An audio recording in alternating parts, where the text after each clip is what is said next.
you'll find that a lot of these questions you may have will be very naturally answered by the tools that we are offering inside the compensation strategy analysis engine. And if you do have any questions in that regard, please contact us for the time being at info@opportunity.to. That is our job search platform, but we will be expanding into our services, which will be called lasthr.com.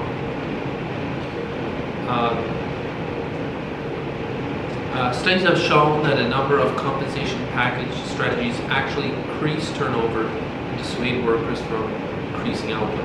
So it's sometimes the best thing a company can do in regards to compensation is nothing. But there's always some kind of genius. There's somebody who always got a better idea. They come around and they want to change everything.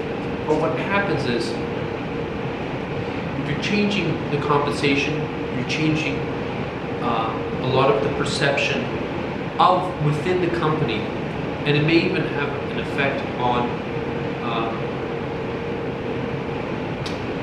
should I say culture?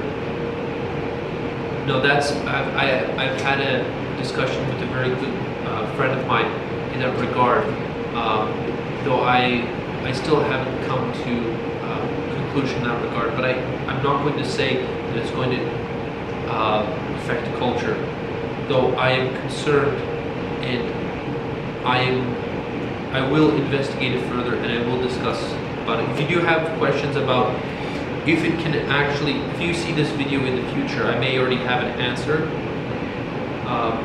Do compensation strategies affect culture within an organization? If you do have that question, contact me at opportunity.to. I will try to seek an answer as soon as possible in that regard. But it's very often that consultants come along, professionals, and they somehow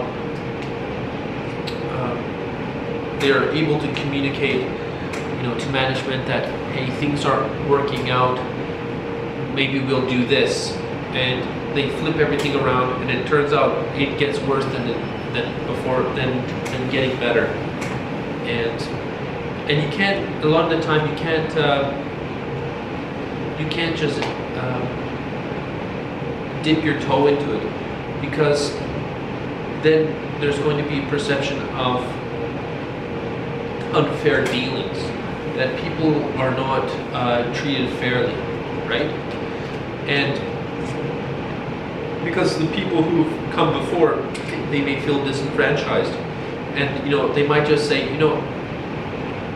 and they might actually be hurting themselves because they actually might be getting overpaid, but for some reason they find that they've been disenfranchised, and they'll just say hell with it.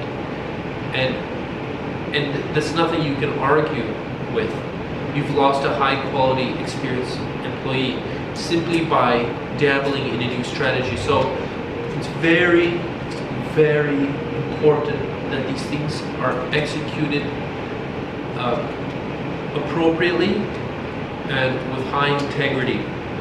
Otherwise, you might fail the individuals within your organizations who are loyal to your business adventure and your mission. So these things need to be discussed and analyzed, and that's where this tool comes in, because you might just have poked a hole into your pontoon, and that sucker's going down, and without you even realizing it. So yeah, I've written this slide. Compensation cannot replace the culture within an organization. I would like to pass on that slide because I still have a little bias in that regard, and so I'm not entirely sure that this slide is true or not. And if you do have a question in the future, if you've seen this video, I will follow up in that regard. So let's move on. So the quality of life has improved in the Western world such a dramatic amount. Do numbers matter anymore? So it doesn't cost very much to actually have a high quality life anymore. It's just that people's habits have changed, right? A lot of professionals find, they have a job and they have a job and they find at the end of the month they don't have any savings. But you have to, but what they fail to answer is, what is the quality of the apartment that they may be renting or having a mortgage on? What kind of vehicle are they driving? What is the quality of the food? Maybe not so much the quality, but where are they eating? Are they eating out? In what I've observed, in my cohort, right now I'm 31 years of age. Basically, anyone around my age more or less eats out a majority of the time.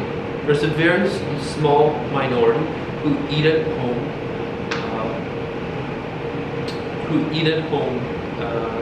more, and it becomes a very large expense, right? An example being, I could purchase a steak for 80. I can get two. How should I say this? I can get two ribeye steaks for 80 Hong Kong dollars. Now, if you were to get two ribeye and 8 yams, right? I would only eat 2. I can eat 2 steaks easily, and I can eat 2 yams for $6. I can get 8 yams for $6, and so I'm looking at $82, and I've eaten 2 ribeye steaks and 2 yams and maybe a salad for $30 that I've made at home, which are all very high quality ingredients, and I've spent $110. My total expenditure for this very high quality meal is around let's say $3,000 a month. Lunches may be leftovers, right? If you have that habit, and you're spending maybe $4,000 a month. But I know of individuals who eat out all the time. They drink Starbucks, and basically all their money is being dissipated. So people are unable to save because they're just improving the quality of their life, because they're not cooking. There's a very large habit there's a very common habit of young individuals actually getting maids. This used to be a habit of older people, but now even younger people are starting to hire them. So we are living very luxurious lives, unlike our parents. Now, a lot of people would argue, but assets cost less, school costs less. If you adjust for inflation, they earn more. Correct. But what is the cost of everything else? The cost of electronics, entertainment.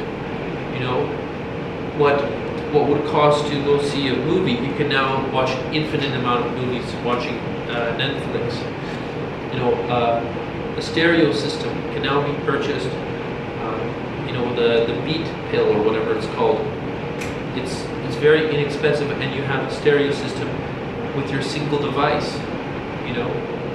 And that in itself allows you a means of communicating. A lot of people forget that they used to pay phone bills, and they used to pay phone bills, and they used to pay